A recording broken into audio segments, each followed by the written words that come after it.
Quand on pense au prophète, c'est le mot parole, et notamment parole de dénonciation qui vient à l'esprit. Pourtant, on oublie souvent qu'il ne faisait pas que parler. Il faisait ce qu'on appelle aussi des gestes prophétiques. Et justement, nous allons voir un top 5 des gestes prophétiques les plus exotiques chez les prophètes de l'Ancien. Numéro 5, Ésaïe le nudiste. Le puissant empire assyrien menace le royaume de Juda et l'on presse Ézéchias, le roi, de faire alliance avec l'Égypte, histoire de résister et aussi de ne pas faire confiance à l'Éternel. Quelle est la réponse du Seigneur face à ces velléités diplomatiques ? Il envoie son prophète Ésaïe. Cette fois-ci, ce n'est pas pour délivrer un brillant discours, mais pour marcher pieds nus et vêtu de haillons. Et pour bien marquer le coup et les esprits, il répétera la manœuvre pendant 3 années. Le but, décrire les prisonniers égyptiens. Ces sauveurs si merveilleux, ces guerriers si impressionnants, quand l'Assyrie se sera occupée de leur armée. Quand les mots ne suffisent pas, un petit mime prophétique répété régulièrement et le message passe beaucoup mieux. Le secours vient de l'Éternel, pas de l'Égypte. Le secours vient de l'Éternel et seulement de lui. Numéro 4. Auto-ligotage. L'apôtre Paul, après avoir vraiment beaucoup voyagé, veut retourner à Jérusalem. Mais pendant le voyage retour, les signaux ne sont pas bons du tout. Arrivé à Tyr, des disciples inspirés par Dieu lui ont vivement déconseillé de continuer son voyage. Sauf que Paul est du genre têtu. Alors, il prend le bateau pour aller plus loin.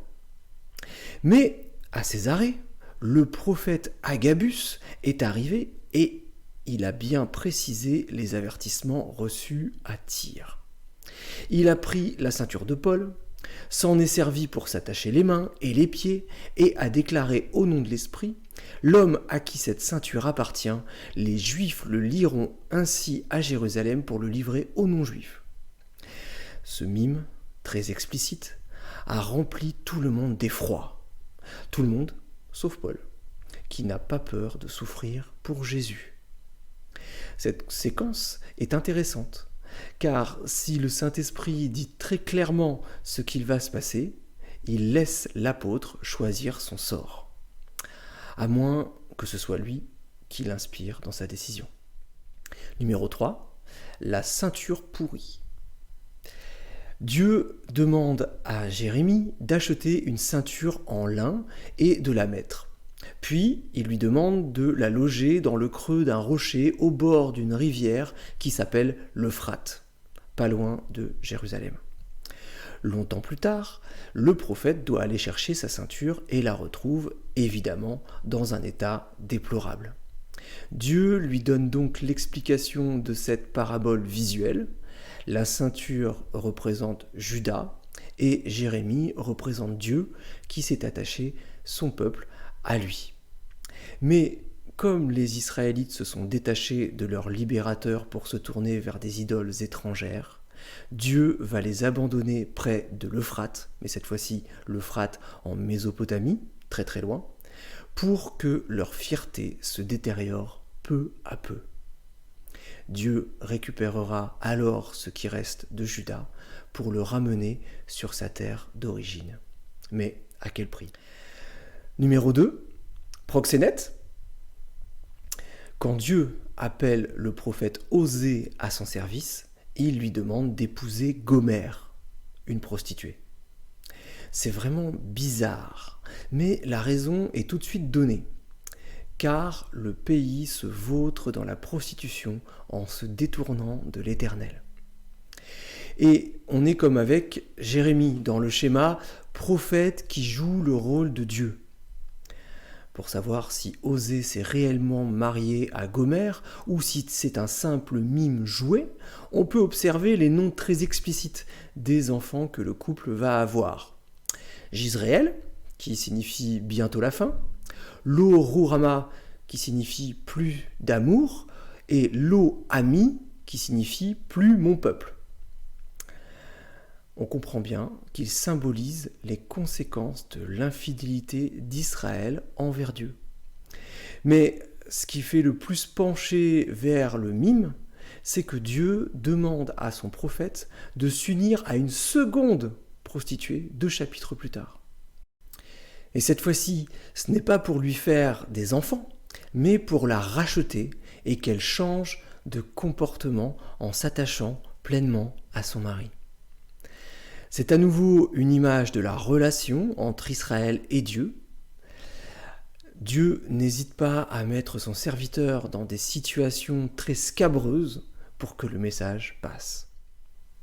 Enfin, numéro 1, coucher à côté d'une brique.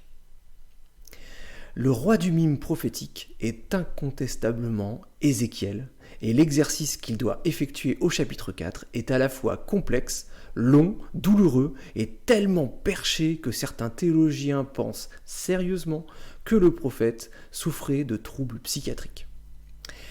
Décomposons ce mime qui est effectué en exil à des milliers de kilomètres du royaume de Juda.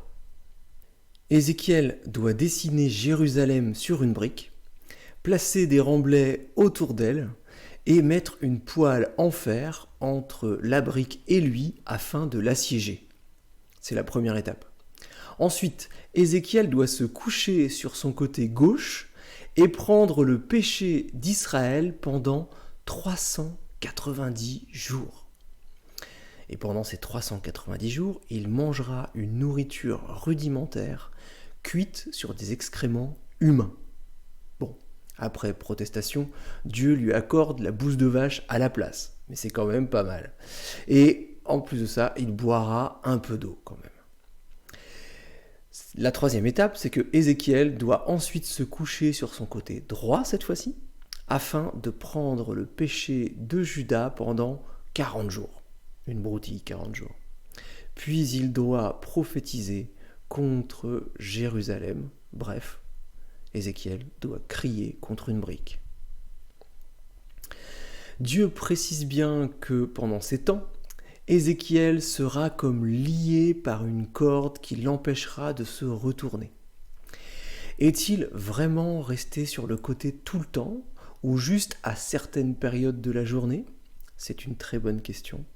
En tout cas, le but est une fois de plus de bien faire comprendre au peuple que le futur va être extrêmement douloureux avec une vie en état de siège à cause du péché et finalement la fin du royaume de Juda.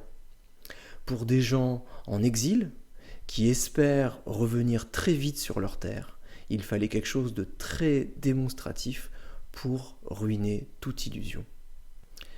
Le péché est vraiment trop grave. Jérusalem finira comme Samarie, la capitale du royaume du Nord, un siècle auparavant. À bientôt pour un prochain top 5.